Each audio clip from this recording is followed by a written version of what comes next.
a little bit just to see my level from sound. What is 20 and 10 sports? 20 and 10 sports. Testing 1, 2, 1, 2, 3, 4, 5, 6, 7, 8, 9, 10. Oh, okay. 1, 2, 3, 4. You got the levels? Oh, yeah. All right, Okay. Count down. Tell me when to go. yeah. Okay. Hi, thank you. Thanks for joining 2010 Sports. My name is Troy Eatman. I'm here to discuss the new method of basketball in today's high school youth. It goes for colleges, it goes for NBA, the whole, in all levels of basketball play. 2010 is a concept. It's a reality.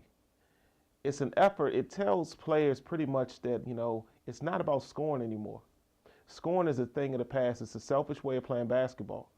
If every player out there were to focus on getting a 20 and 10 every game, that means 20 plus points or 20 plus rebounds or 10 plus assists or 10 plus rebounds in every game. Double digit scoring. That's what it's all about in today's age. So 2010 sports is a concept. It's set to revolutionize the way we look at basketball today. And then we switch over to the next subject or whatever. Then that swipe comes in, boom. One misconception of high school basketball players is that one thing I don't really think high school athletes know is what college coaches are requiring from them. And it is a requirement. You have to be an all-around player. There's the day and age of just the prolific scorer is over. What else can you add to a team? You can no longer go straight to the courts and say, okay, I'm just going to work on my jump shot without thinking about increasing or helping your team out. So today's basketball athlete, today's student athlete has to focus not only on school books and not only on scoring, but they also have to focus on how they're going to make that team better, because that's what college coaches are looking for. So right now in 20 and 10 sports, what we're trying to do is we're trying to promote that concept that it is more about team than it is about self. So as you go through the website of 2010 Sports, I want you to think, understand, and realize that it's all about team and it's not about self. Thanks. I'm Troy Eatman. Join me again next week for another edition of 2010 Sports. All right.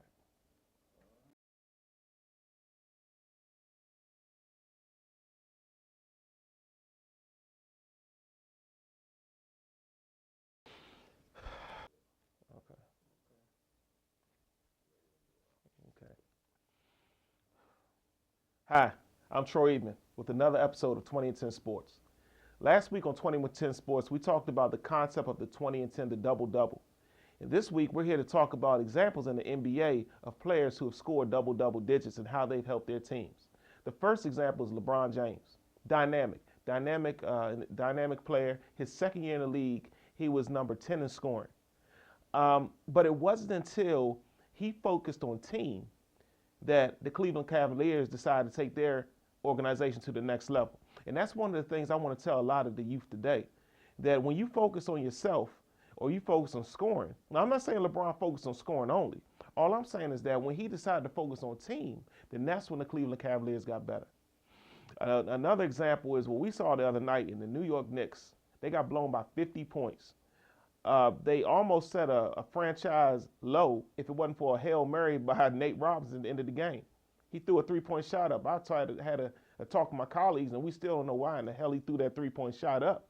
He had some nerve, as if he was trying to beat the clock or something or win the championship. You were already down 50, So, but the problem with that team is that they don't focus enough on a 20 and 10. They don't focus enough on making their team better. And with the whole concept of 20 and 10 is to make your teammates better. What else can you contribute to the game of basketball? Stephon Marbury is a dynamic player, but he's a selfish player.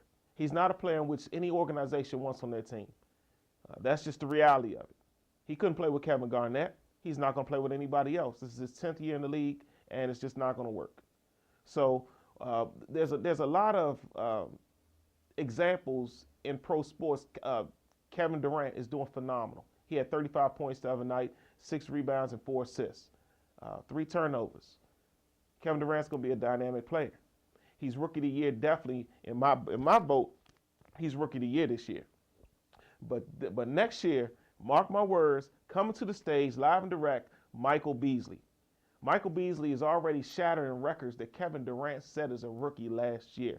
Now, I know that the reason a lot of these players are starting to get record-breaking performances in their college career, their freshman year in college, is because the new rules have come into play. And if LeBron James would have went to college, those records probably would still be off the rocker.